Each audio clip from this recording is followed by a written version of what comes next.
Welcome back to Reaper Pro Tips. Are you going to come up and say hi? You are! Yay! With me, your host, and disembodied hands, Quindy. Disembodied, Beard, John, and a very excited Kiki. Very excited Kiki. Yes, full face Kiki. Woo! All right. Oh, boy. Well, I've got thoroughly licked now. I've been licked. Your toddler likes Kiki, huh? Yep. That was a very excited Kiki. And now I'm very moist. Hi, everybody. Nice to see you all here. I may regret taking that flannel off, but today doesn't know whether it's going to be warmer or colder, so. All right, here we are. Oh, take your allergy pill, Quindy. Take your allergy pill. Take your allergy pill, because I need one. After 3 days of rain, my allergies are like, ugh. Ridiculous. Ridiculous, everybody. Just ridiculous. Hi, Keeks. No, you don't get to come up and lick me again. I'm sorry.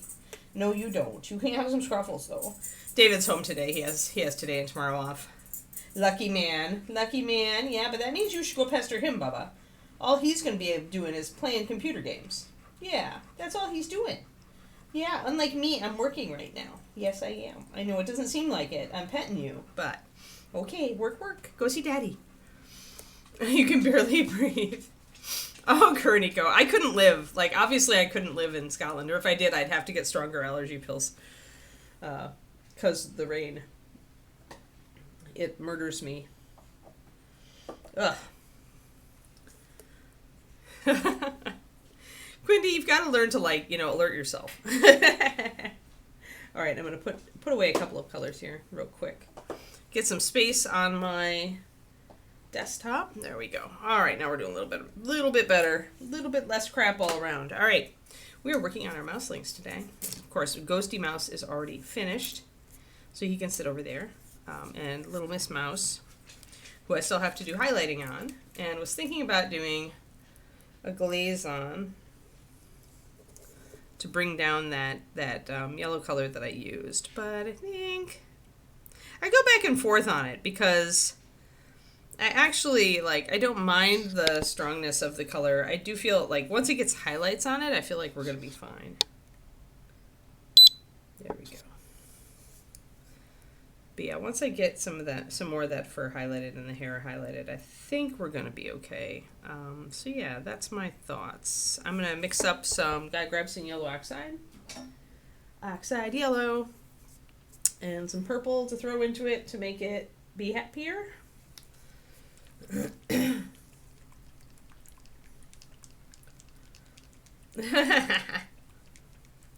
It's your inner masochist, Quindy. Your inner masochist. So I'm going to do a mix of, we're going to try 4 drops of the yellow oxide, and I'm going to pop 2 drops of Monarch Purple straight into it this time.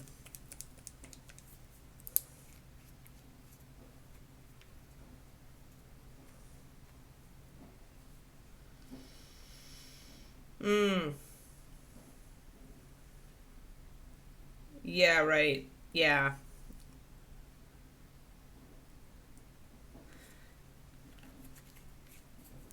Yeah, that's what the landscapers did at our house in Texas, too, was planted male trees, or they were supposed to, for that reason. So when I mix the oxide and the Monarch Purple, I get this beautiful brown that's kind of a very nice golden brown. It still has some intensity to it. It's really a nice color. I'm going to take a brush full of this and just mix it right into my fur color. And then I'm going to pop just a little tiny bit of white into it. And that's going to take the saturation down just a little bit on our fur color. And I might glaze over with this if I really like it at the end.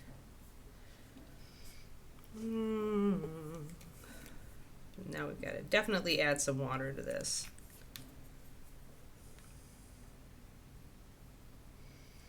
Yeah, so purple plus yellow can give you some beautiful browns, depending. You have to use a purple that's, if you use a purple with too much blue in it, you'll notice it shift green. Or a purple with too much black and blue, in which case it will definitely shift green, because yellow and black equals green. But if you use a reddish purple, which Monarch is, then you can get a really nice brown out of it.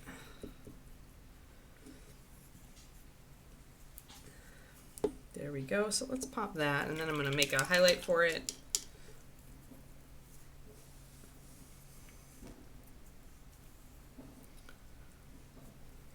And then we'll proceed to paint mouse.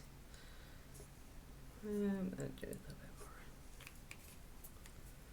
Paint more of mouse anyway. I need to do the hair going down on the front. I totally missed that last time. So, boop.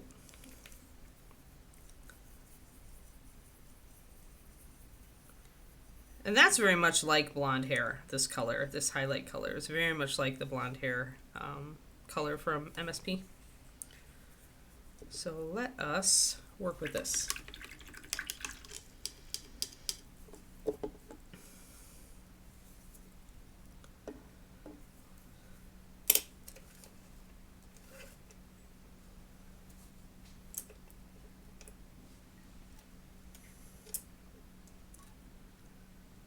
So my December of very little writing is paying dividends in teaching me what I need to do to be a productive novelist going forward.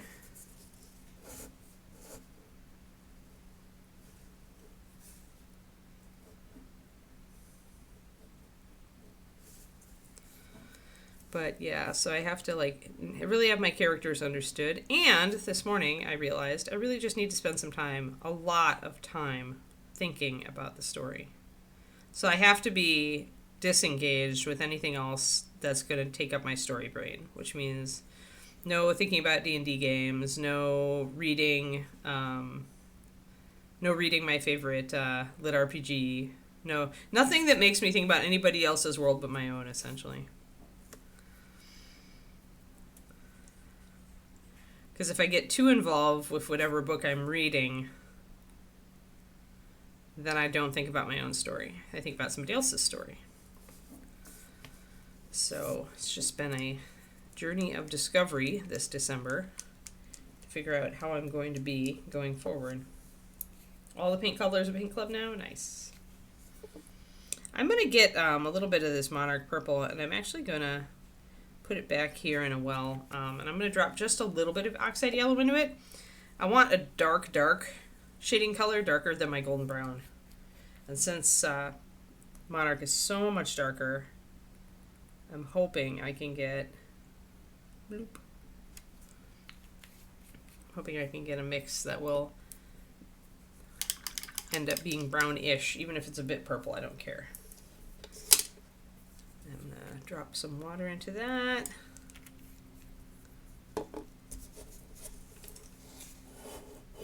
That one.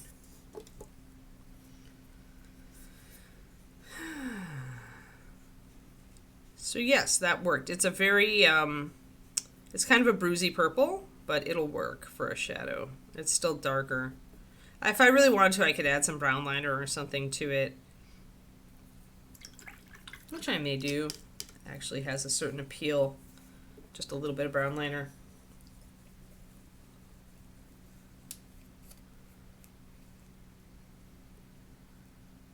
Man, I am so on that stuff. Like, the minute I feel off, I'm taking something for it these days.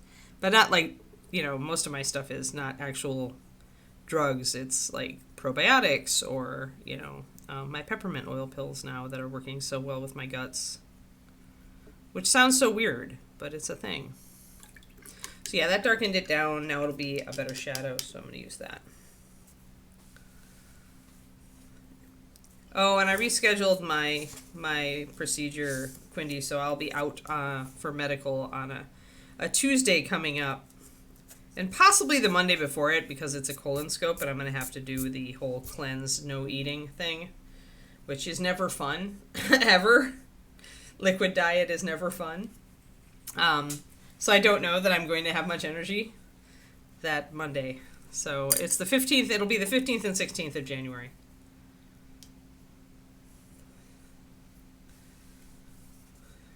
I will be non-an available. Unless, of course, my insurance refuses to cover it, and then I will be. We'll hope that's all resolved now. Thanks, Drogosh. Yeah, I will. They were going to run my insurance and figure it out this week, so.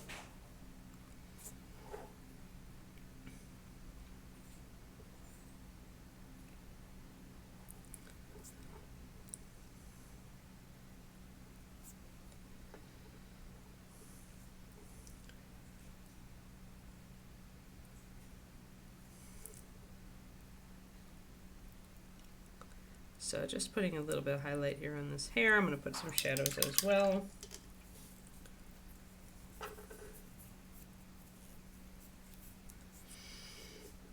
I do like this golden brown that I made with the half and half yellow oxide and monarch purple. It's actually really nice. I think I'm going to have to write it down and use it for another project. It's a very good griffin color. It's like griffin golden brown, but not quite so orangey reddish.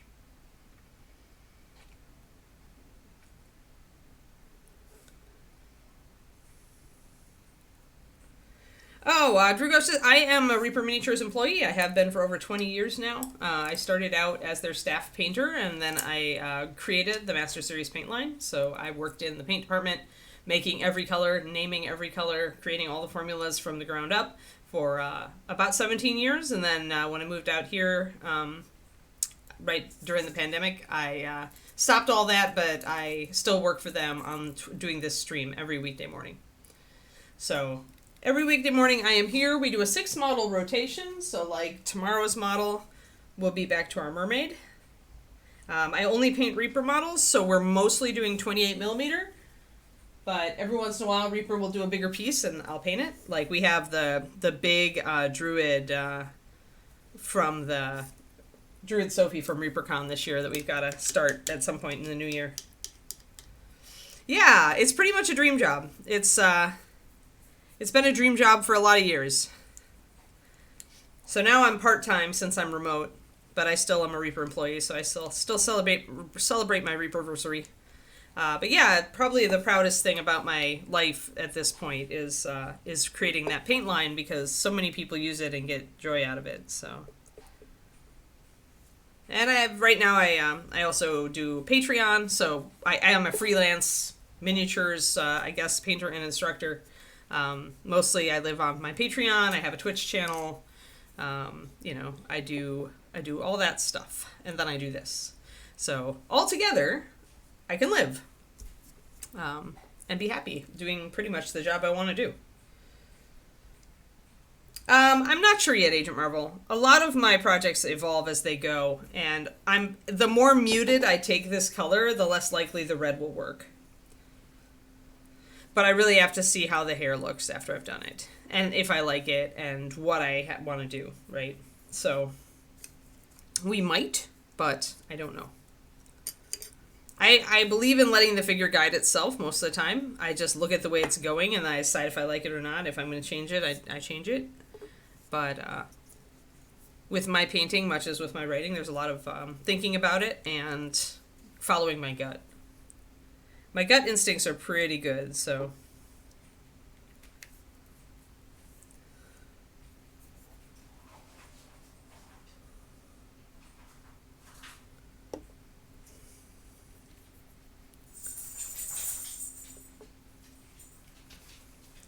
So I'm going to thin down my liner a little bit.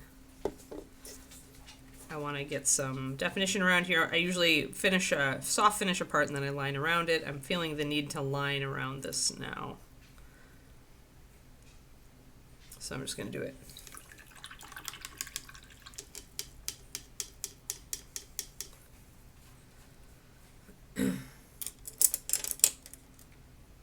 Okay. But yeah, Drugosh, I always tell people is mini painting is it's a really good part-time gig. It's a really good, gig work kind of gig.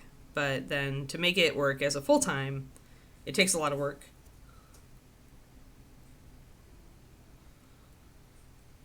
But I enjoy what I do. And I also write books. because I also always wanted to be a writer when I was growing up. I actually started writing earlier than I started painting when I was a kid.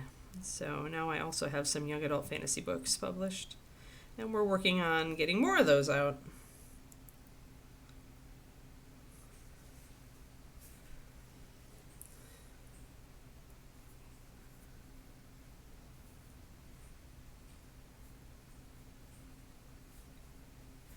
Not really. I mean, I love color, so when I write, I do like to describe the colors, but I don't necessarily directly pull from the paint stuff. A color is a color. Like, if I had, for example, if I had a paint color called Bird of Paradise Orange, and I was describing something or thinking about a color and describing it, I would be more likely to liken it to a bird of paradise in my head than to the paint color that I base it on. I mean, there's a reason why all my paint names I try to name them in line with something they actually resemble, because, so that way it's not like the paint color is its own isolated color. It was based on something, an inspiration in the natural world or the unnatural world in the case of like neon red. But so I never think in those terms, because my writing, like my paint names, are all based in reality. So no, self-employed is not for the faint of heart. It is not. I failed at it the first time I tried because I just didn't have the necessary tools and I won't say it was work ethic. It was just like the way to get past resistance to make myself sit down every day and do the work. And it was just, I struggled a lot not having structure. And I was a lot younger, and I didn't know how to create a system of discipline for myself where I could lean on that instead. So, but I learned a lot from doing it, and so when I came back around to where I had this opportunity to go freelance the second time, I knew what I had done in the past, and I had worked already to make a structure, make my own structure, so that I wouldn't fall into that trap again.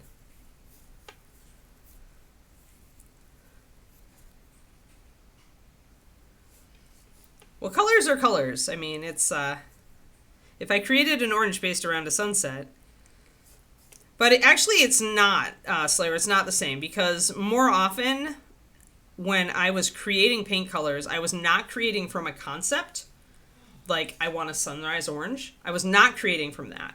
I actually was always creating from, I want a mixture of these pigments. We need an orange that does this. So when I design paint colors, it's always purpose-driven. And it's not concept-driven. The naming is concept-driven. Once I have the color, I'm like, what in the natural world is like this? What does this remind me of? But until that point, creating paint colors for me was always purpose-driven. And I think that's the difference between me and other paint line designers, except for the people at Chimera, who, when you're doing a pure pigment line, you definitely are thinking about purpose. Although now, with the painter subsets, that's not necessarily the case. Depends on the painter. Who's designing that subset colors. But I always was looking at, I need a transparent blue that looks like this. I need a higher coverage green that's still fairly saturated. I need, it's like that. Because I was always, when I would paint, after the initial run, when I would paint, I would be like, you know what, we don't have this color, and I could really use it right now. So I would make some notes, but it was always purpose-driven. It's always, I need an X that does Y, was always my paint. And if I went back and designed a new paint line at this point, it would be purpose-driven. It would be like, all right, let's have the high coverage XYZ, the translucent XYZ, the this that does this, and that does that. A yellow that serves this purpose, and a yellow that serves that purpose, and a yellow that is made to be painted on a Kiki hound who keeps interrupting me. Yeah, yellow dog. You don't want to be a yellow dog. You're not yellow. You're very brown. You've got reddish bits. Yeah, hi there. Hi there. You're very silly. Are you just coming in here to get pettins, or you want to be on my lap? I guess we can interrupt for laps. Can we interrupt for laps? Because she's hanging around. Are you hanging around? You want laps? No? Nope, no laps. Okay, bye. Okay, bye. If you're not going to do the lap, that means it's work.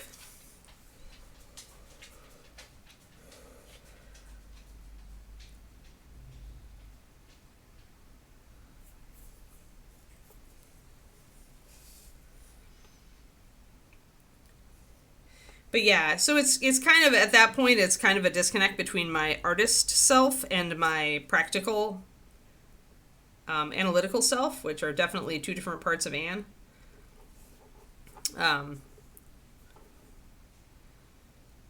And when I was just doing paint design, it was definitely scientist Anne was in ascendancy.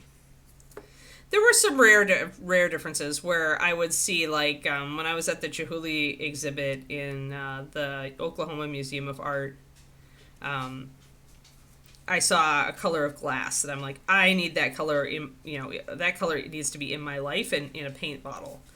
So I based that color. That was orchid purple, by the way. I based that color off of a color of art glass that I saw in an art exhibit. But that's the exception. That is definitely the exception.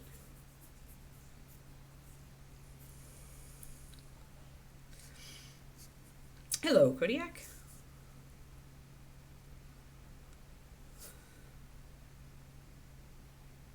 Well, it's T-minus day and 3/4 till David's parents arrive and my holiday season begins. I have my last CrossFit tonight, and then we'll have Tuesday off, which is nice. My CrossFit on Tuesday was okay. I could do my modified movements without dying.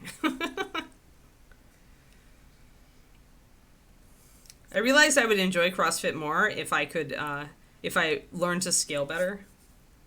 Sometimes I feel like I don't scale enough, and I end up feeling like I'm going to die if I actually do the number of reps that I need to do.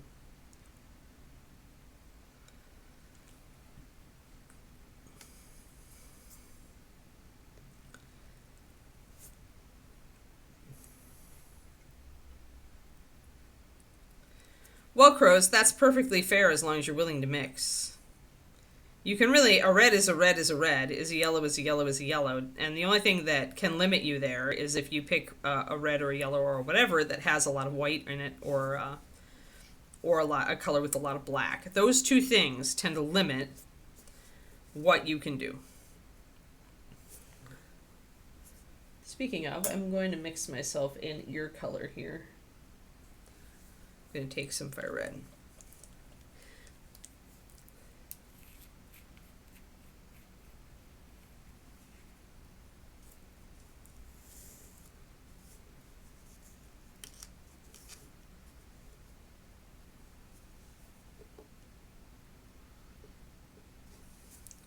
Speaking of dairy, I discovered lately, and usually I kind of roll my eyes when I see these things, but there was a point a few weeks ago where I had to buy the probiotic cottage cheese, the cultured cottage cheese, because they didn't have regular cottage cheese, and I like it as a low-carb snack.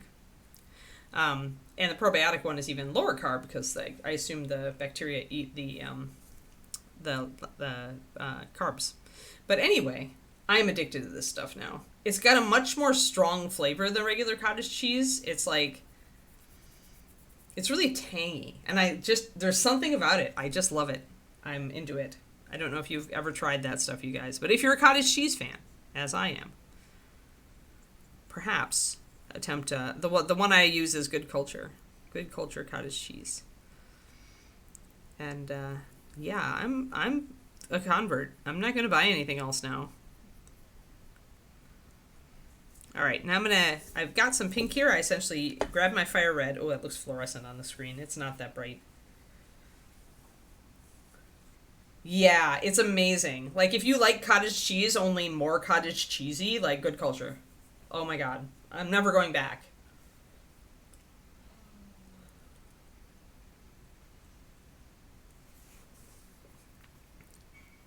Now I'm going to grab some of my golden brown and mix it into here. It's going to be interesting because this is such a mix of pigments.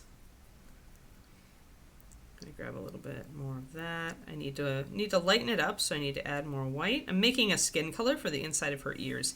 Now my red is probably way too potent at this point, so I'm probably going to get faster results if I go over a well. Yeah. I threw a bunch of that golden brown in there, and now I'm going to grab a bunch of white. Now we have a good skin color. So really it's red plus brown plus white. Gives you good like pinkish flesh colors for like the insides of ears on animals.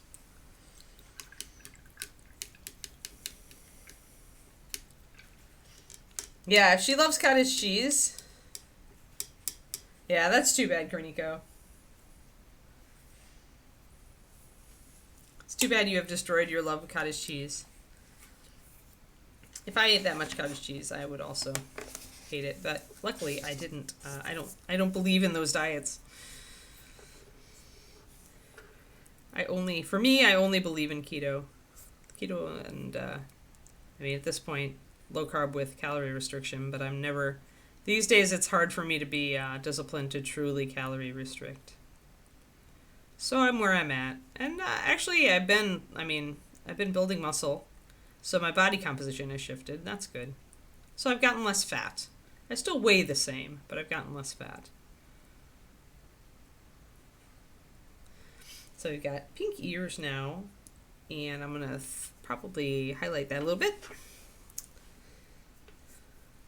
And use the purpley brown to shade it, I think. I need to make sure that it's working once I start highlighting the ears around it. So that purple brown that I mixed is going to be the shadow at the top of the ear. And if I hit it while it's still wet, I can wet blend it. Just be careful, because if it's started to dry, you can strip out paint. Up and layer the rest of it.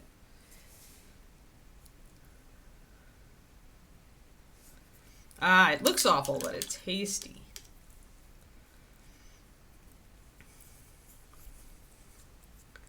Then we're going to give her a little pink nose, too. Bloop. Bloop.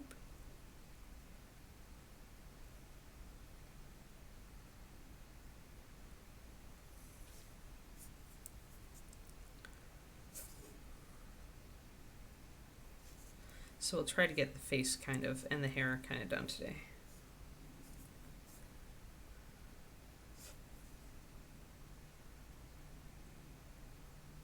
Yeah, that good culture cottage cheese. Super tasty. Super, super tasty. I put it in my, I make eggs in the morning, scrambled eggs, and I add it to my mixture of eggs, which is a trick I got from David, because his family uses it instead of cream. I used it in addition with cream. Pretty decadent eggs every morning at my house, actually.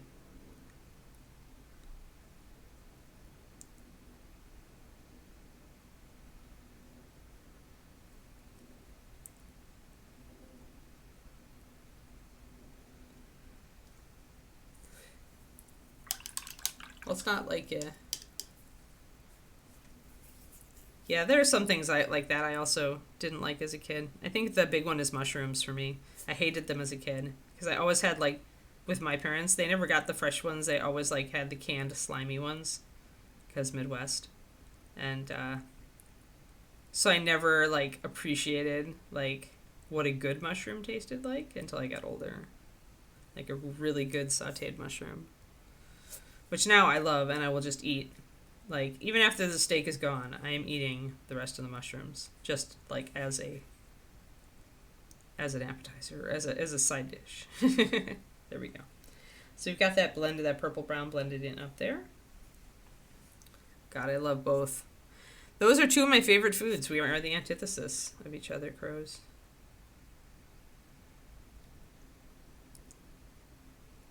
But yeah, for people with texture issues, those foods do tend to be problematic. I have texture issues with some things, but pretty rare.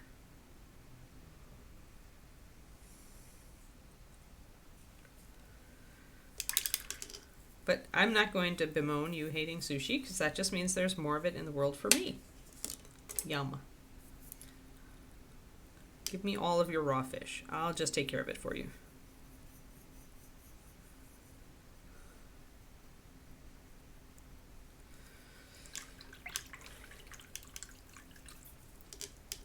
Yeah. If you gave it a chance and it's just not there for you, then it's just not there for you. There are plenty of other foods in the world for you to eat. Good culture. Good culture cottage cheese twisted oma. So good. If you like cottage cheese, it's just more. It just tastes like cottage cheese with more flavor. It's really good. I am definitely a convert now. And I had been buying the like lower fat one with the 2%, but then they didn't have it in stock last time I went, so I got the whole milk version. And I'm like, oh, this is even better.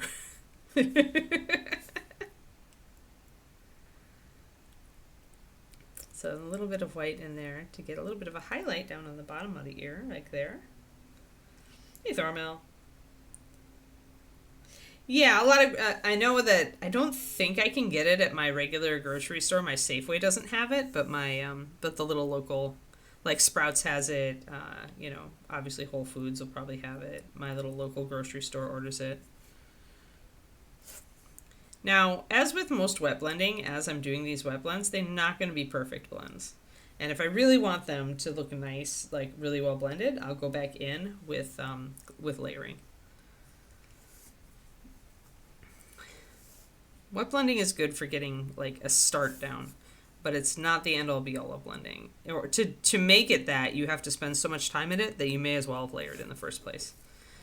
So instead, I tend to use the wet blends for the fast setup, and then I go back in with layering for more precision if I'm looking for smooth blends. Obviously, with textures, I don't have to worry about this. That's the great thing about painting with textures.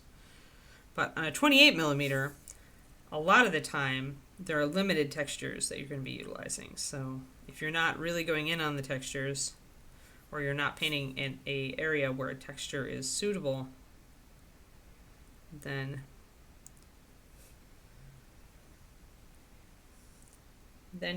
you're looking for better blends usually.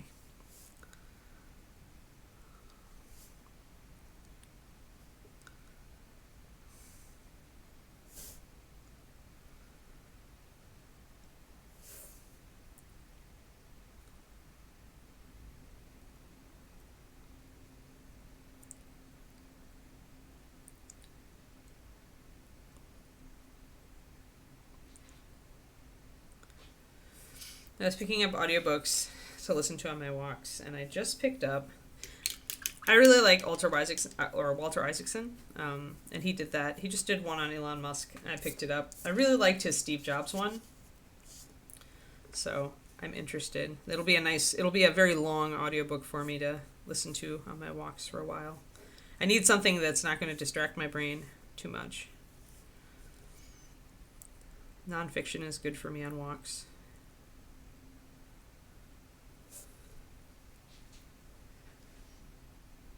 Oh, store locator on their website. That's great, Quindy. Thanks for that.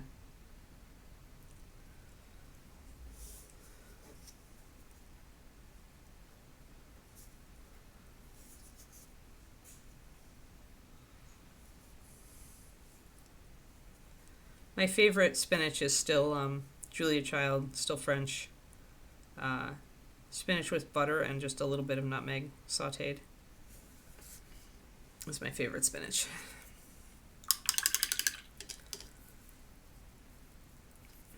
Alrighty. Time to start extending our shading and highlights and everything over into this fur over here. So just make sure I've got enough water in my paint to keep it alive. And we'll start putting in our shading on the other side of the head, so we can see a lot of difference here.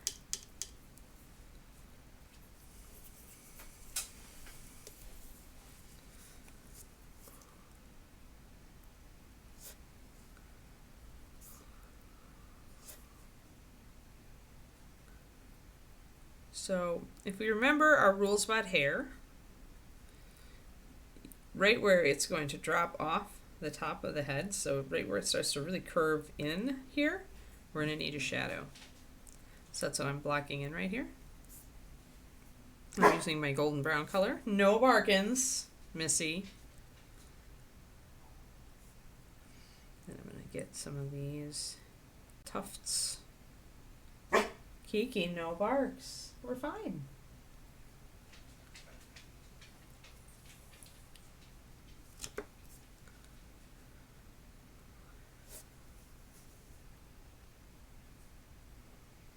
Yeah, I don't trust any mushroom I see around here. I have no idea what's... I would not be a good forager because I'm always doubting myself on that. I'm like, and if I make a mistake, I'm really screwed.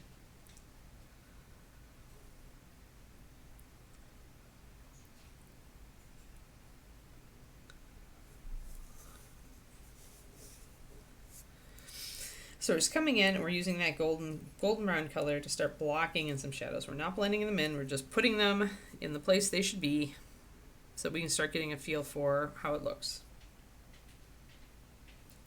I have no idea. She might be hearing things on his computer. Actually, what she started barking at lately is if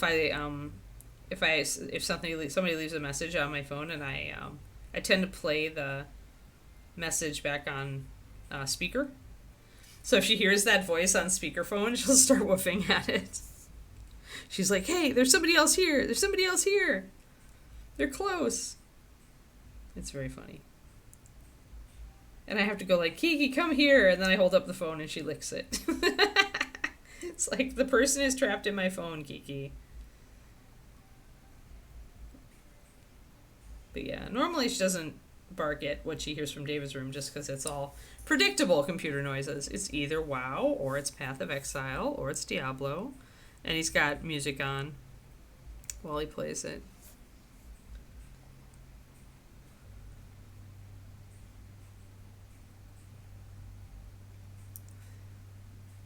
Yeah, the cost if you're wrong is just too great, right, Kerniko?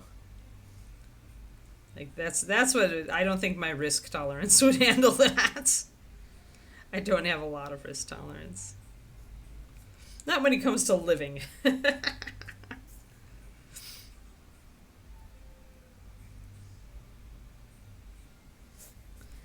So here's it. I've actually figured out, I really like autobiographies, guys. And so, as I was saying, I just picked up the biography of Elon, but then I also picked up the autobiography from Arnold Schwarzenegger. Have you guys, were you guys aware that it was a thing? It popped up on my Audible.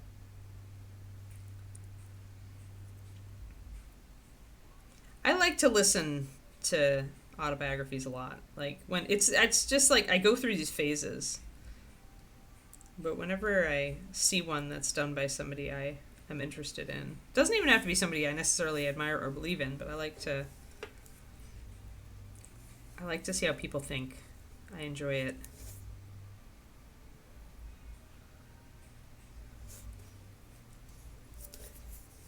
Yeah, Arnie is a funny guy in interviews. He seems to be pretty chill. Like, he's done so much.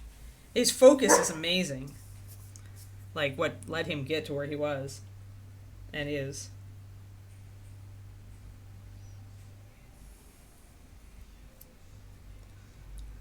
So those are the two that I picked up for the... I guess it's kind of a New Year's thing if I really think about it. Like, I really like to be a little bit introspective in New Year's instead of, like, going out and, drinking. Obviously, I can't do that anymore. But I've always liked to have a very introspective New Year's about, where I am in my life and... stuff like that. I take stock. And when I do that, I also look at how other people, did in their lives, right? I like to see kind of what they learned, and autobiographies are really good for that. My favorite is probably actually Julie Andrews' autobiography. And I don't think she's released the second one. She's really getting up there, and I'm kind of worried that she's not gonna... she's got to have kids. Actually, I should look now. Julie Andrews.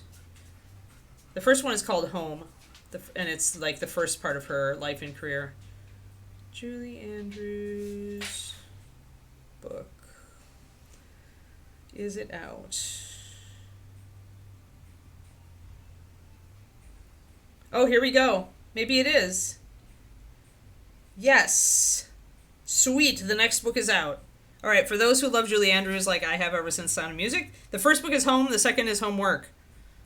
And it apparently just came out. I'm glad I brought this up. Yeah, so she actually wrote it with somebody. Good. Yeah, and it picks up, the first book ends when she gets the role for Mary Poppins for Disney. So the first book is all about her, beginnings in vaudeville and what it was like. She she's had a pretty awesome life, Julie Andrews. So yeah, so I'm really looking forward. Now I'll have to pick up that next one. So yeah, so Homework is about the Hollywood years, essentially. Everything she did that we all know Julie Andrews for, like Sound of Music and Mary Poppins and the other stuff that she's done. I'm excited. I've been waiting for that book for a long time. I loved Julie Andrews so much growing up. Like, I wanted to sing just like her when I was a little kid. I would practice singing along to The Sound of Music.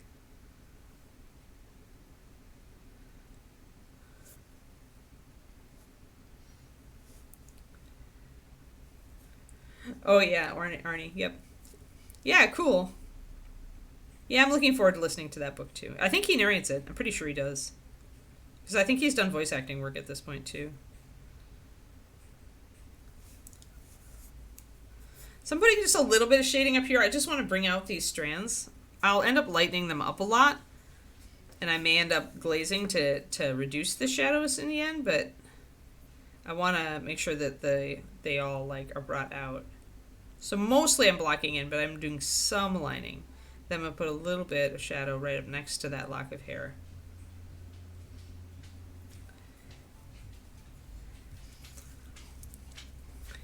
Yeah, it depends. Like, the thing is, I probably wouldn't have picked up a book on Elan except that Walter Isaacson did it. Like, he's just done such amazing biographies. Like, it's just like his calling to do amazing biographies. I want to pick up his, I think he has a Leonardo da Vinci one as well. I really need to pick up all of his books.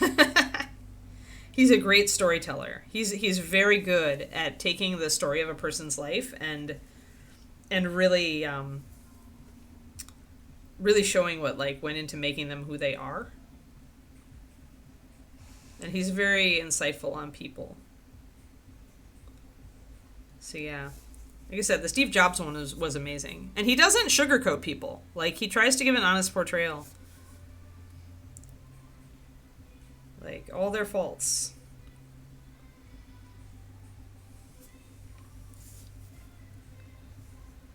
There we go. So now look at how that's darkened down. Now things are starting to come out. So that's what we're giving. We're giving weight and mass to the parts of the model that we're shading.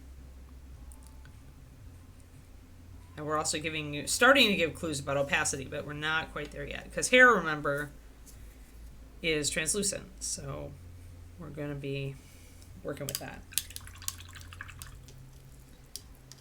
Yeah, that's why I'm really interested to see what he dug up. Because it was a very well-received... I think it was Leonardo da Vinci. Hold on.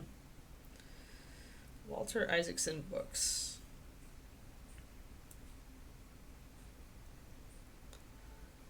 There we go.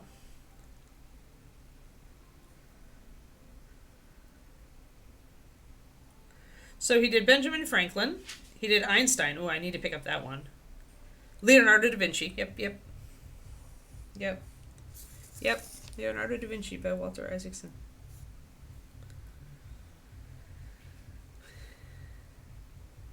And then Steve Jobs, and I think that's... And then the Elan book is his newest.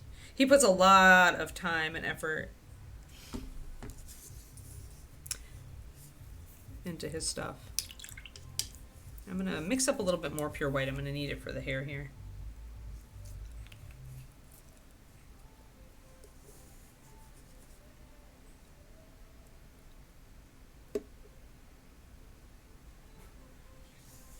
Oh, that's funny, Kerniko. Yeah. That was always my least favorite part of the movie anyway as a kid, right? Is the danger part. So...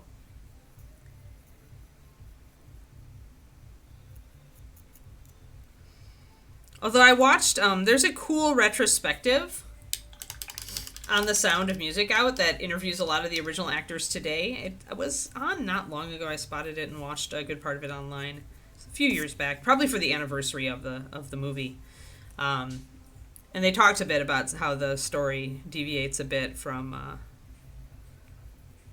reality. Yeah, like as far as like political stuff.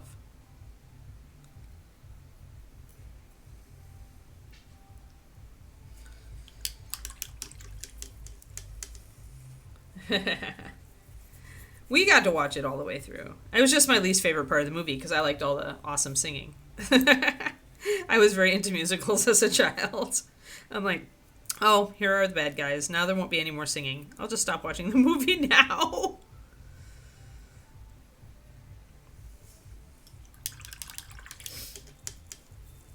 That and I never got what Liesel saw in Rolf anyway.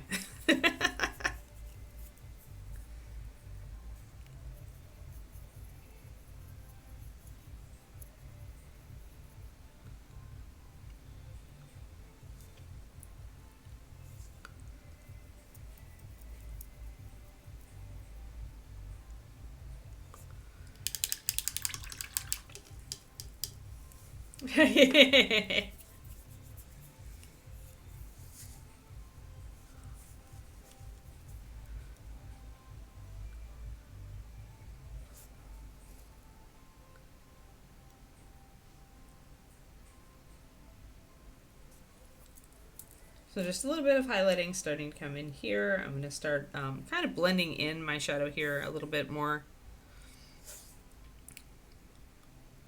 With hair, it's always highlighted on a bell curve. So what we mean by that is we don't have a sharp highlight that comes up right next to this shadow and then it goes shadow. We have a highlight and then a mid and then a shadow and then a mid and then a highlight and then a mid. It goes back and forth like that. And the reason is that hair is translucent, unlike metal.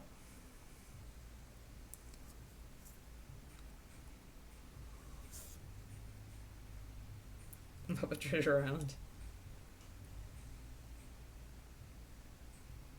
Yes, yes, I love that scene. There's so many good scenes in that movie, Agent Marvel. I should just watch it. I should give in, make it my Christmas movie, and watch it tonight or tomorrow.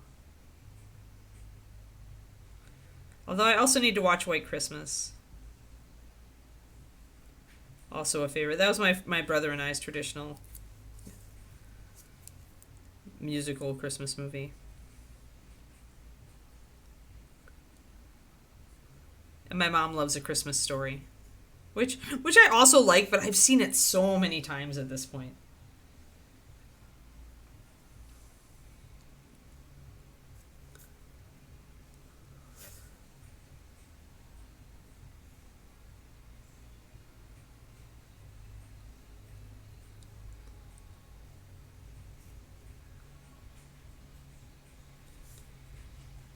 So we're just bringing up that highlight up there. Then we've got to make sure that we don't lose our midtone. This is the challenge, right? When you highlight and shade, is that a lot of people will highlight and they'll highlight all the way over their midtone, and then they won't have any left. And then what happens then is you tend to lose all your saturation. You end up with this weird looking kind of desaturated thing because you've lost that. The mid is usually where you have a lot of your color. When you add white, you bleach it out. When you add the shadow, you dull it down. And so if you lose that mid, you actually end up with the color not being right with what you started with. So you have to be vigilant with yourself on that. Especially on these little guys, because you're working on such a small model, and it's so easy to paint over what you've got. Oh, yuck, yeah. I would have loathed it at that point, too.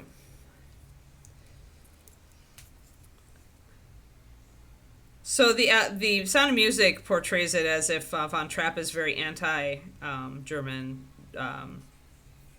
Pendrake, when actually history shows that he was actually dancing the line between the two factions. But the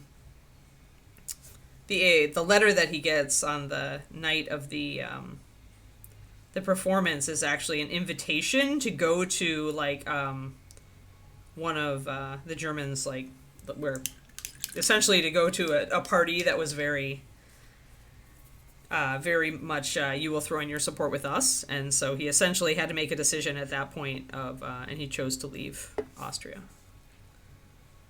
because he knew that if he stayed away but stayed in Austria, that they would essentially come for him, and that he would have been declaring against, right? Any choice he made, even a lack of a choice, was a choice. So yeah, so it's just a slightly different, more of a realistic take on.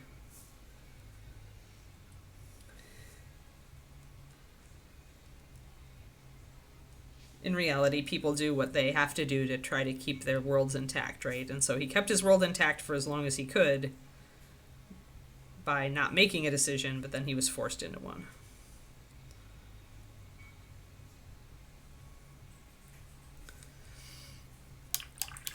So we've got our little shinies coming out here on her little hair. Oh, Scrooged is awesome also. Anything Bill Murray. You've got me. We treat Nightmare Before Christmas as a Halloween movie. I haven't seen Gremlins since I watched it the first time. It's just not one of my favorite movies. For the 80s movies.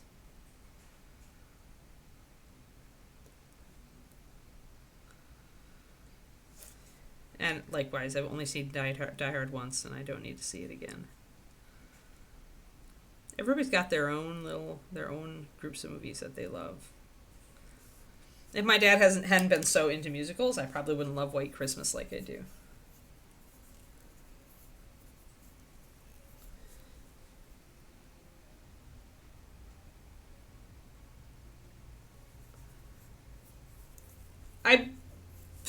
I don't remember Pendrake if he was an officer. He was definitely politically active, or he wouldn't have been targeted. But I don't remember if he was actually an officer or not. You'd have to look it up. There's got to be books on it, and that series is on. Like I said, you find it on YouTube, the anniversary of Sound of Music. They talk about that and a lot of other fun stuff. Like that Christopher Plummer was actually really uncomfortable around children, so the fact that he had to play a dad who kind of was uncomfortable around his own children actually fit really well.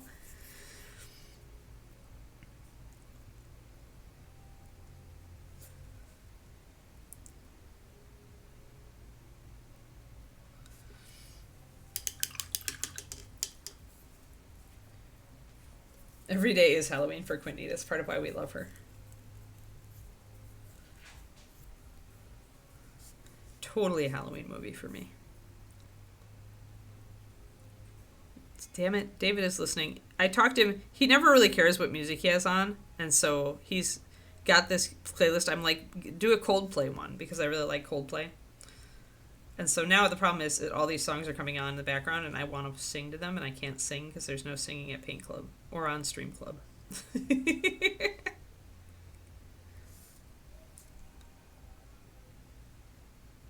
Have you kept that rule, Zachariah? No singing at Paint Club? Because it's yours now. It's your Paint Club, so you get to make the rules. White Christmas. Good. Twisted Oma. Yes, we can be White Christmas buddies. The other ones I don't watch, but I do love.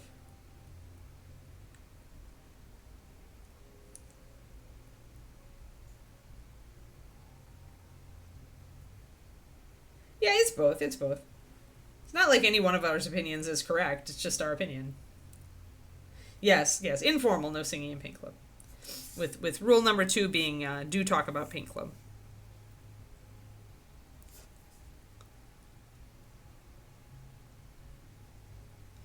Good, I'm pleased. I'm glad that the informal no singing rule has kept along. So this hair bulges out a little bit where these crimp in, which is why I'm keeping more of a shadow here, but I may decide to go back on that. We'll see. It looks okay. And although these little strands are curving in just because of the necessity of casting, I think I'm going to highlight them anyway. Yeah, Trans-Siberian Orchestra is great for Christmas music. I have some other songs that I like to listen to for Christmas. Lorena McKennitt does some awesome Christmas music, for those who are familiar with her music. Very Celtic-y feeling, Canadian artist.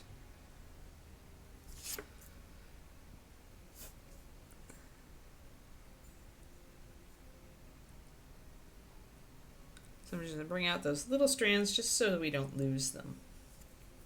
And this is where you have that marriage between stylism and realism. In realistic sense, you probably wouldn't see these strands at all, given where they are and that it's all that massive hair is under the ear. But if you do it that way, you lose out on some great details. So at that point, you can kind of throw reality on its ear for a moment and choose to highlight something, even though it wouldn't necessarily get highlights.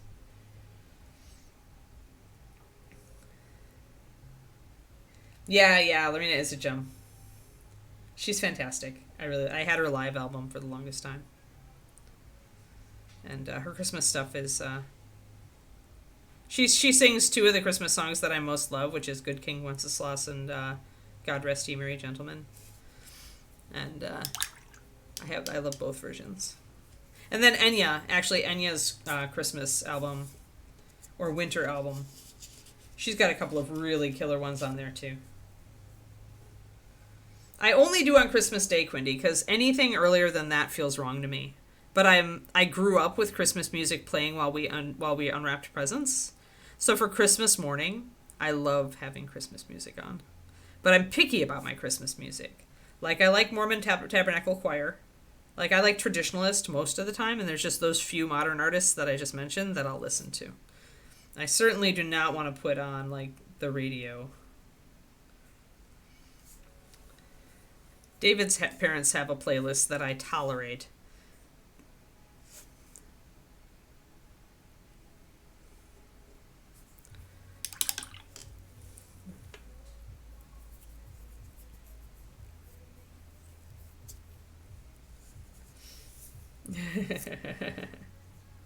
Yes, the 1954 is the best one, agreed.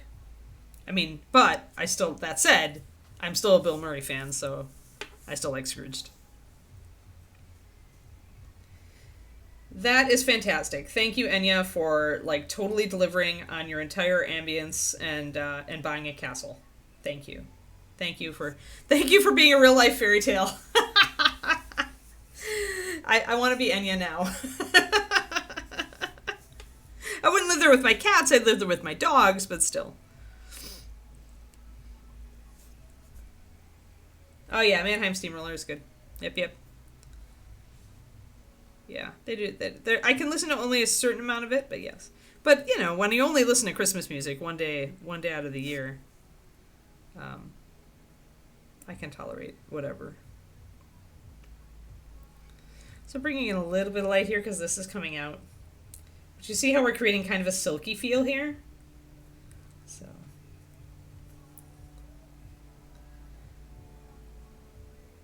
Yeah, I agree. I can't agree with you completely on Zachariah, because there are, like, even for very, very unpopular, you know, artists who you love to hate, like, there are still, like, there's usually one song they do. I'm not into megastars in general, but there's usually one song that I really like from them. I'd have to look up. Do I have Mariah Carey on my phone? Maybe I'm thinking of someone else. But I'm pretty sure I do have a Mariah Carey song. Not Christmas, though. Definitely not Christmas. It's like I said, I'm picky. Let's look. Do I have...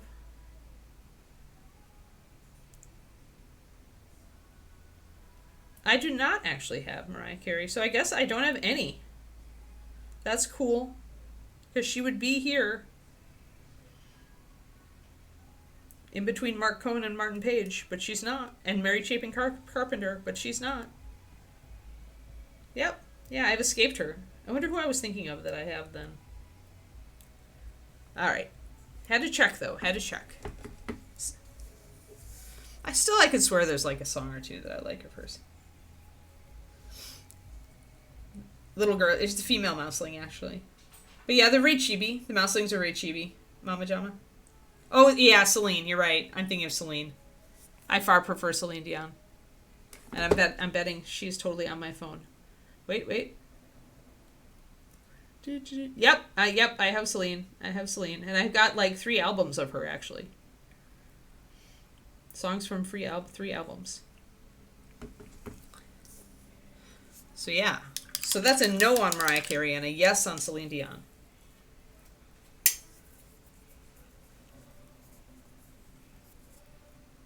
Oh, the Chipmunk Group music, yeah.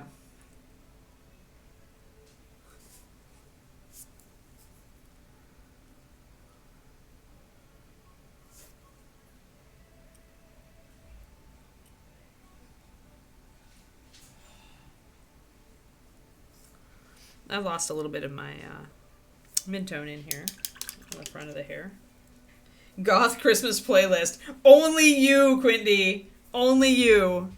This is so you. Now I'm wondering which of my favorite goth bands actually have done Christmas music, Kiki. Oh, did you hear me like get all excited and you came in here because you're a Keekster? Because you're a Keekster? You want to come up and totally get in between me and the camera? Okay. Double Kiki. Hey, Merry Christmas, everybody. You get double Kiki. Double Kiki. Yeah, good girl. Hi, good girl. Hi, good girl. Hugs. Hugs. Love you, good girl. Yes, you're very good. You going back and forth between me and Daddy? Are ya? Yeah, are you going? Both my humans are home. I'm happy. Is that what you're saying? Yeah, good girl.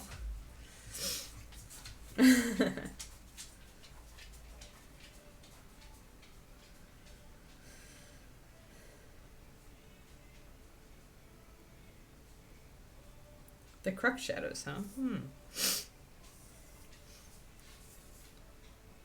Yeah, some actual Christmas songs and some winter themed. That's funny.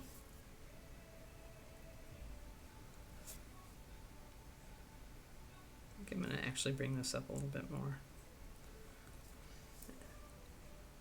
And down a little more under the ear.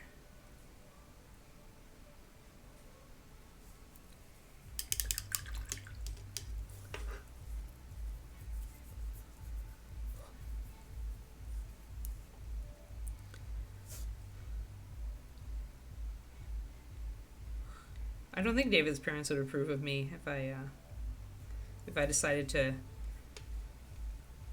demanded to play a goth Christmas carol list, goth Christmas music mix while they were here. They would disapprove. I feel they would not get it. It's tempting.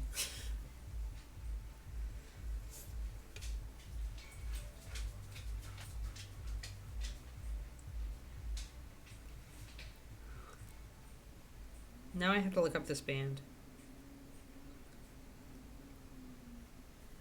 Hey, if it's goth, you know that Quindy is there with you.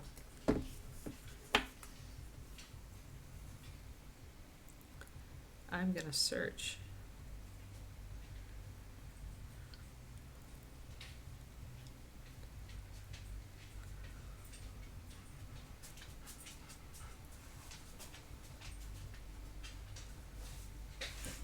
All right, I have found them. Now I will have to listen to some of them at some point. You never know. Free Christmas song every year on their website. But have they collected them into an album? I approve of Aretha Franklin. I like her. All those power ladies with big voices. I'm all into it. There we go. I'm lost some saturation here, so I want to bring in more of that golden yellow color.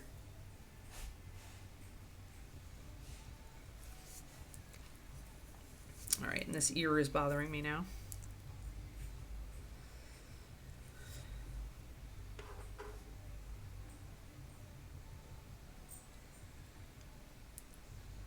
I'll try to remember that.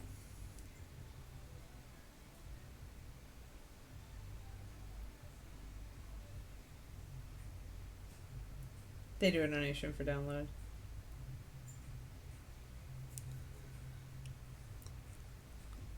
It just the apparently Twitch just wants it to be 2024. It's okay.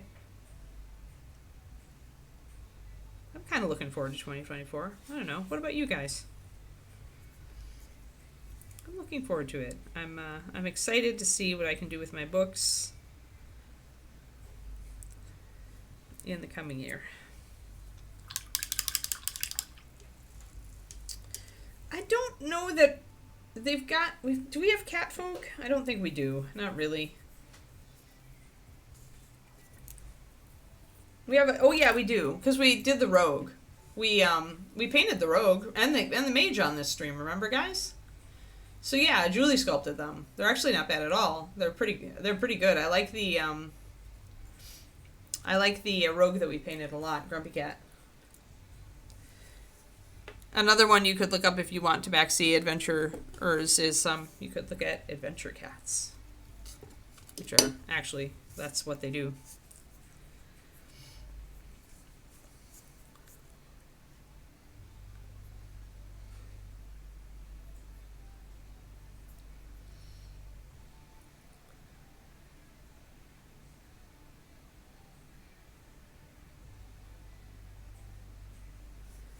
Yeah, I agree. Green users. I mean, it's just another case of like, you know, they're popular in D&D now, and Ron needs to get with the program and make more of them.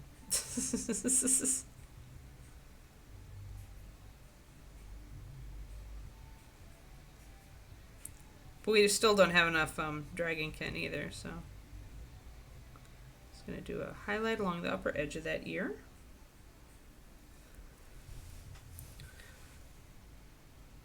$25 figures come up for Catfolk.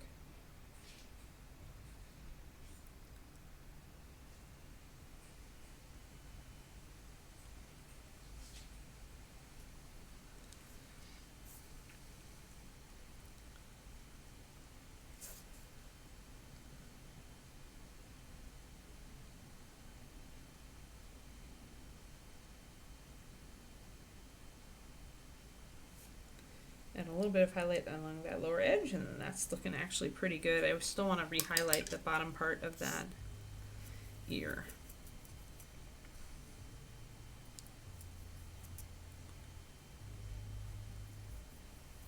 Ah, well, my favorite Coldplay songs are coming on in the background. I can't sing, I can't sing.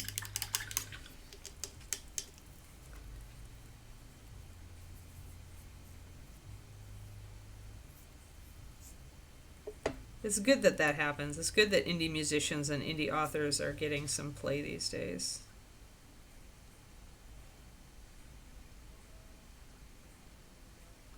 As an indie author myself. And I also listen to indie music. Although my indie music is eclectic.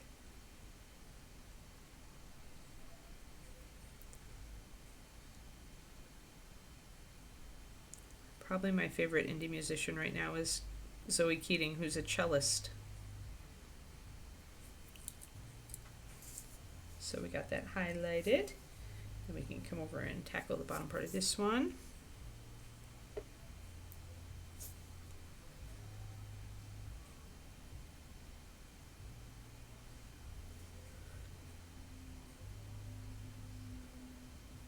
Alt J and the Eels. I like the name. What genre of music would you class them in? Alt J. Mama Jama.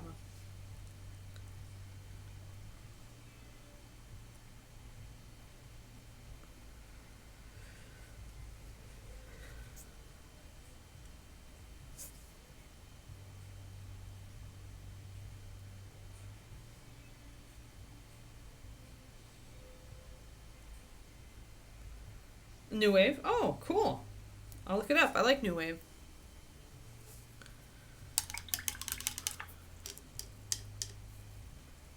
Now I need to start making notes. You guys are giving me too much stuff to look up afterwards. I almost sung there. No, I need David to like close his door. Or I'm gonna start singing along to Coldplay, and you all just like have to deal with it. Alt J and the Eels. Freeze blocks.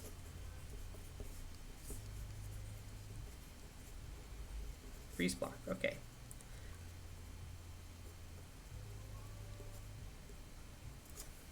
Cool. I'll look it up. Thank you.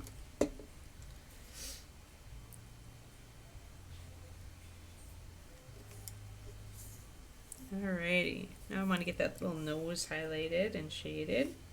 We're doing pretty well. Where am I? Where's my focal point? It's not here. It's there. There.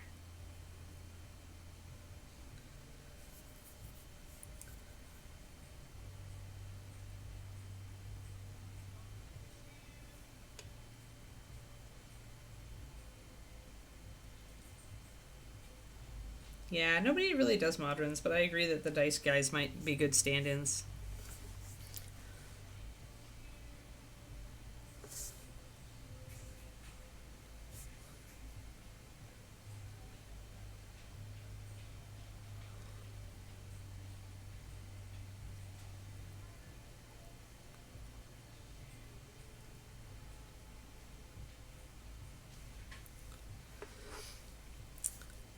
So my CrossFit gym owner started a newsletter in the last couple months, and I have to say, like, this guy has some of the best motivational, like, quotes and recommends.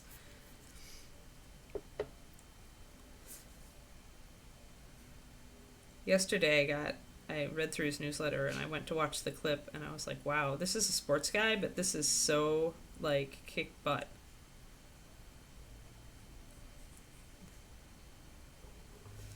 He was talking about being successful and about how the most successful people realize they have actually no choices. He's like, when the kids come into the sport, they think they've got all these choices. They can make all these decisions.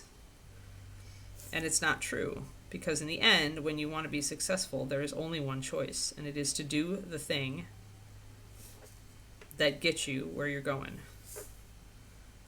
So instead of finagling around and ho-humming and second-guessing, there is only one choice. And we usually don't pick that choice because it's the hard choice. Which is so true.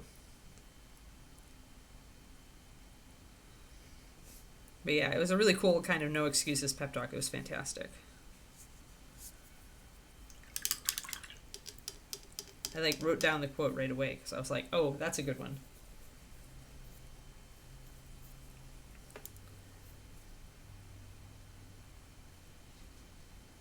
Yeah, Spotify.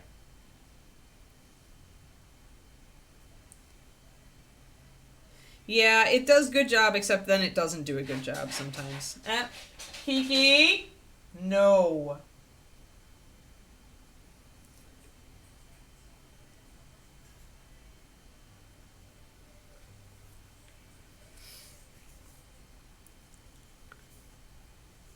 I'm really liking how she's coming out now that I'm adding some more of that shading and stuff. She's really dramatic. I like her a lot.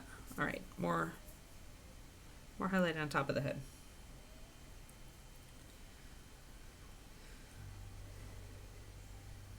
Let's see, what's the other motivational quote that I was just like super into? I think I wrote it down on my wall. I have a wall of like affirmation type quotes behind me. Ah, yes. And this one is from You Are a Badass by Jen Sincero, which is one of my all-time favorite motivational books ever. And she just did a new anniversary edition of it and re-recorded it, so I'm listening to it again. She does her own narration.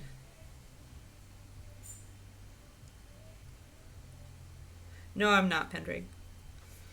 The lantern is too low. It would essentially just hit this side of her. It wouldn't hit her face at all. So it's pretty much a worthless OSL source at this point.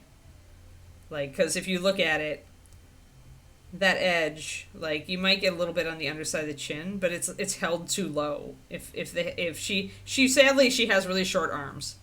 So it's only gonna illuminate, like, down and underside, and I don't enjoy doing that OSL, so I'm not doing it.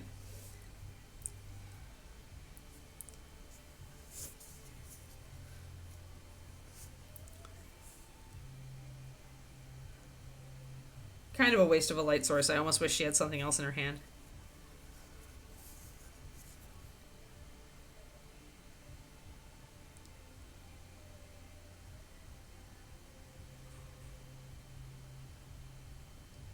Bringing in highlights up here.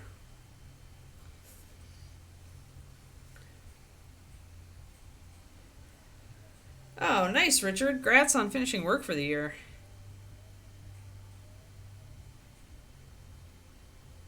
Even my husband hasn't managed that, and he's had plenty of cheaty work vacation days. Must be a good feeling. It's going well, it's going well. We're having fun. Lots of topics on today's streams.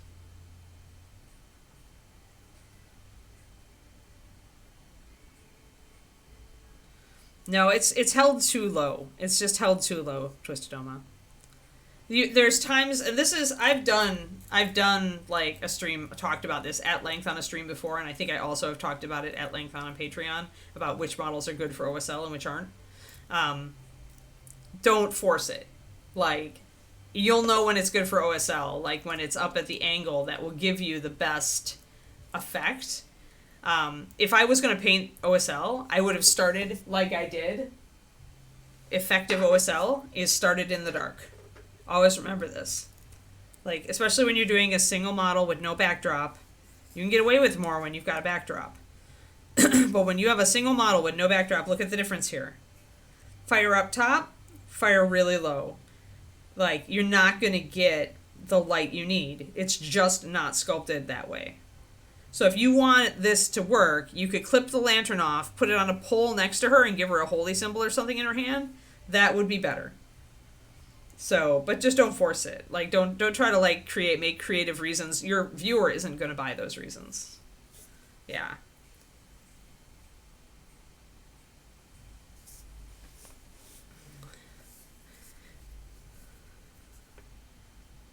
If it's something that you have to explain, nobody's going to understand what you're doing. I speak for many years judging painting competitions where the person then came up to us afterwards and said, but this is what was happening. And we're like, we see absolutely nothing. You know, you would have had to give us a card to explain that. And at that point, if you have to explain it, it's ill-advised.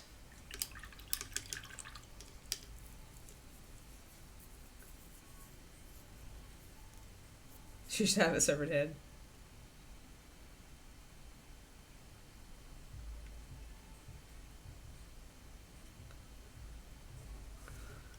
Yeah, days to chill out before Christmas. Yeah, that's why David took today and tomorrow off. His parents don't come until tomorrow night. Once they come, he will be unable to sit and play video games all day, so... And no, he doesn't know. Oh, and the Christmas present that I was waiting for that's been delayed that I cannot name. Don't say it in chat either. I don't know when he's sneakily watching. It came early. It came on time. So now all my Christmas presents have come. They're all wrapped and under the tree.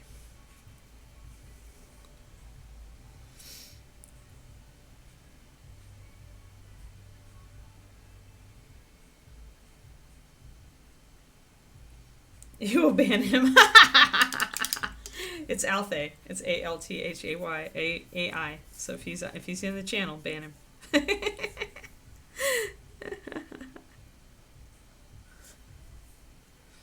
But yeah, so that came. So I was very happy about that because they were adamant about it not arriving until the 27th or 28th.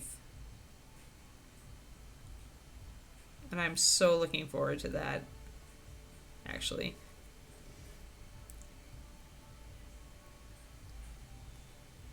Just bringing in a little bit of pure white, bringing that up.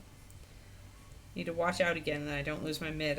This is what it looks when you lose your mid. You've got that shadow to light, you got nothing in between.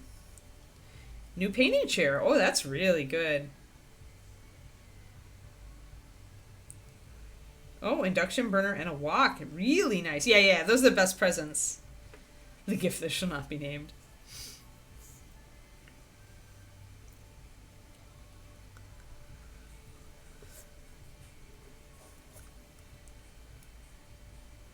It has nothing to do with miniatures. So I'm going to bring in a little bit more of my golden color. Got to kind of manage it up here on the top. You kind of want to bring your highlight around the inner edge here. But you want the rest of it to be darker.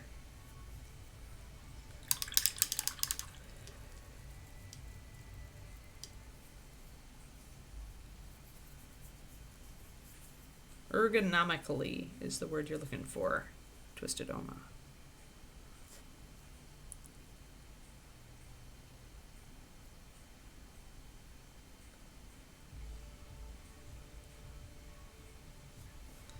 Yeah, you want your white highlights to be pretty small. I'm just going to work with this area for a little while to get it to where I need it to be. I want it shadowed pretty dark around the ears, so I'm going to grab for my purplish brown color and do kind of some fake lining. Oh, nice! All your stocking stuffers. Yeah, ours are chocolate. Except for Kiki. Kiki does not get chocolate. I think we'll give her all her gifts in her stocking. That's what we did last year, so that she could actually get them out of the stocking. David wanted to wrap things and give them to her. I'm like, don't do it.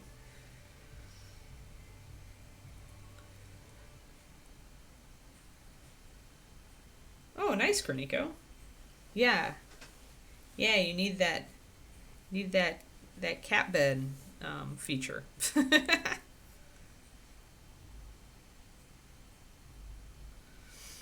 There we are. So a little bit stronger. Use those strong shadows instead of lining between the ears and the hair, even though you could line if you wanted to. You can also just use strong shadows. Yeah, then Kiki would want to open any present. Yeah, Kiki would not. Kiki's too much of a disaster in the making, Mama Jama.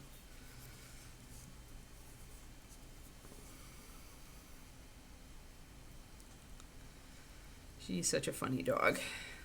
Funny, funny dog.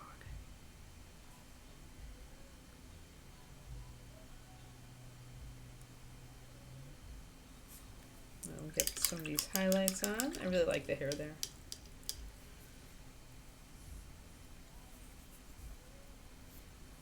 Oh, that's so weird. Yeah. He's like, this will make me really sick unless I eat them very slowly.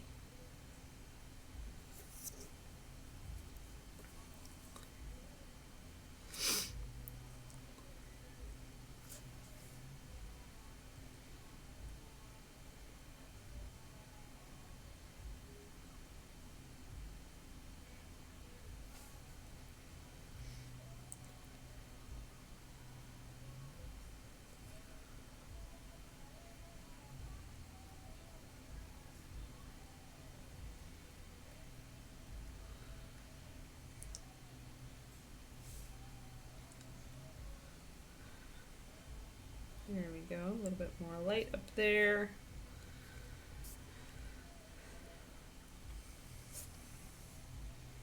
No, I never need to. These are magnifiers right here, Mama Jama. I don't usually wear glasses. I've actually got 20/20 vision when I get out to a certain point, but my close-in vision has gone downhill since I turned 40. So these are reading glasses. They're 3 times magnification. I far prefer to use reading glasses. If I have to use David's Optivisor, I can, but I don't like it because it puts the lens out too far for me. Magnifying lamp thingies, I think, are the worst possible solution for magnification because it just takes it too far from you. Like, it's just you're painting out here. It's just weird. I don't like it. Some people like them, but I've never... I prefer to use actual something on my face. And if you already wear glasses, then just get the Optivisor, in my opinion. It's more magnification than you'll ever need. I think David's is 10 times. 10 times magnification.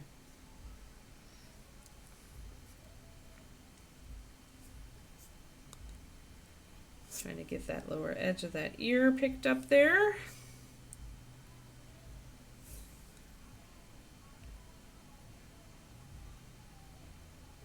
So you can see how doing this right and making it look good involve a lot of tuning, right? It's taken me, I've been working on the fur and the inside of the ears like all day, all of our stream here. And it's starting to come together, but it still has a lot of areas that still need highlighting. So to do this right, to make it look good, this is like just an example of you need to spend time on it, right? It won't necessarily take you as long as me. I am a pretty slow painter and I'm relaxed right now and enjoying the process, but it takes time. It takes time to get really good looking models.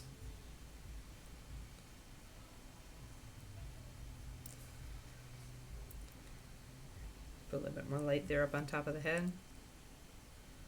Makes her hair even lighter, which I like. I like that look.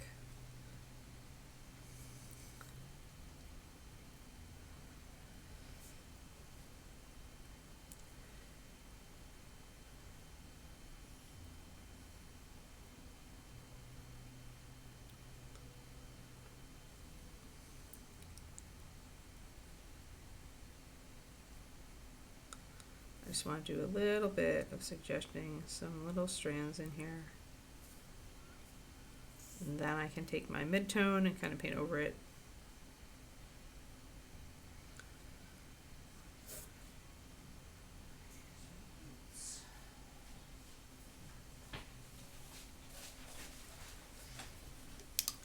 There we go.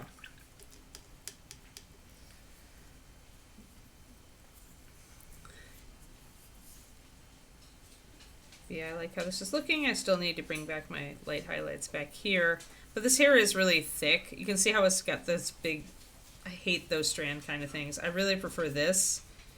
When it gets to like here where it's just big wedges, it's really hard to paint like hair.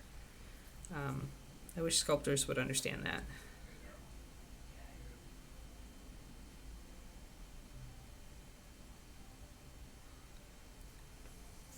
Because there's really, when it's slanted like that, it's just, there's nowhere to really put strands. Like back here I can put strands on this one. But these are just kind of painful. And if I was doing this for a competition model, I would absolutely have resculpted this.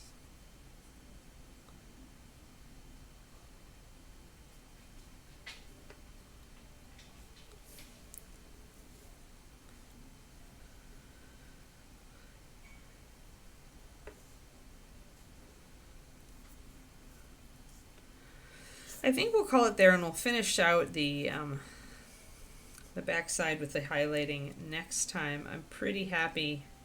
I'm really happy with how her face has come out at this point. She's like determined to face down the wraith thingy. He's very bigger than her. Very scary. Very, very scary.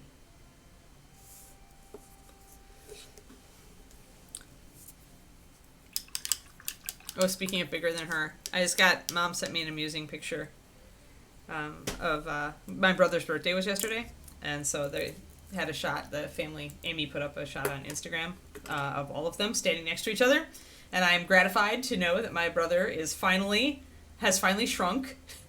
Graham, my nephew, is taller than he is, which is impressive because my brother is 6'2",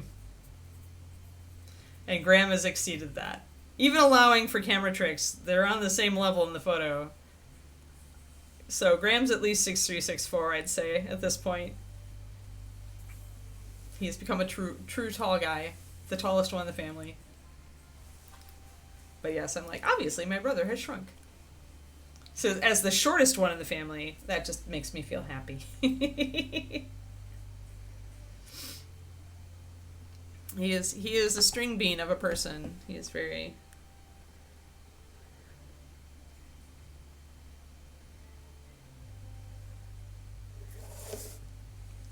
my brother, and there is my nephew, and my niece, and Amy, and my sister-in-law, my fam. This is my fam. But yeah, Graham is pretty tall, Yeah, genetics at work. That's what I told David. That's what I told my mom too. I'm like, dude, this is what happens when two extremely tall people marry each other and have kids. Genetics. You're doubling down on the tall genes. Yeah.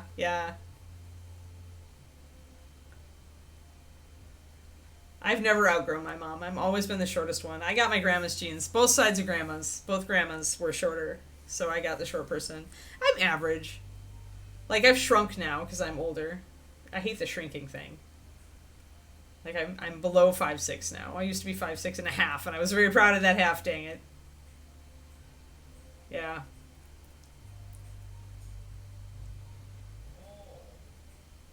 Alright. Yeah, 5'0". Yeah. Oh, well, it just means that we have to draw upon you guys with your tall guy superpowers. That's all. Yes, 5 feet 2.7, and you're very proud of that 7'5". My mom's 5'7". Like, I honestly got all of the recessive small genes. National average. Is that the national average now? Gosh, it used to be a little bit lower. Everybody's getting taller, except me. It's not fair! It's not fair! All you tall people. Oh. Alright.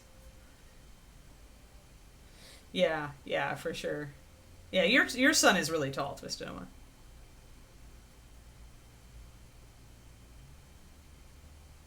Yeah. Oh my gosh, Kodiak, you're monstrous. That's like Graham's looming. You'll reach the thing on the top shelf. Thank you. Oh, well, that's good, because I want to live to I'm 100, so that and CrossFit hopefully will keep me alive. Half an inch short, yep. You shrunk, yep. 5'8" club. All you tall people. My arms say I should have been 6'6", yep. Yeah.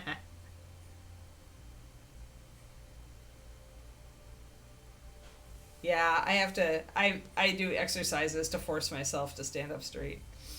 Realign my skeleton, otherwise I'm going to be a hurting unit as I get older. I don't want to be that hurting. Alright, guys. I love you all, even if you're tall. Even if you're tall. Yeah, I'll give Alt J a listen, thanks. Thanks for the recommend. I will look up that song and I will give it a listen. Thanks, guys. Yes, thanks. Mary, well, we're still here. We're still here tomorrow. We will stream tomorrow.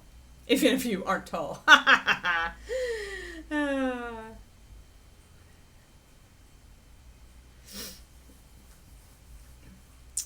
tall enough. I'm tall. I look taller on screen. I thought you'd be taller in real life, right?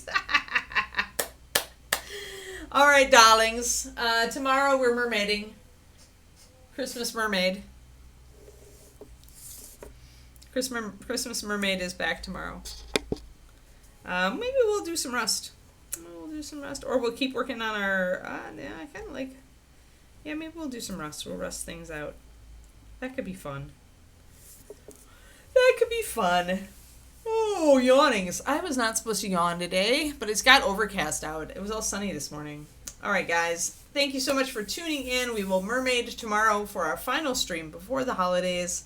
I hope you all aren't stressing out too much and that a fair number of you will make it for tomorrow's stream. If not, we'll know that you're busy with family and holiday and crazy stuff, all right? Everybody run out and watch White Christmas. Bye-bye.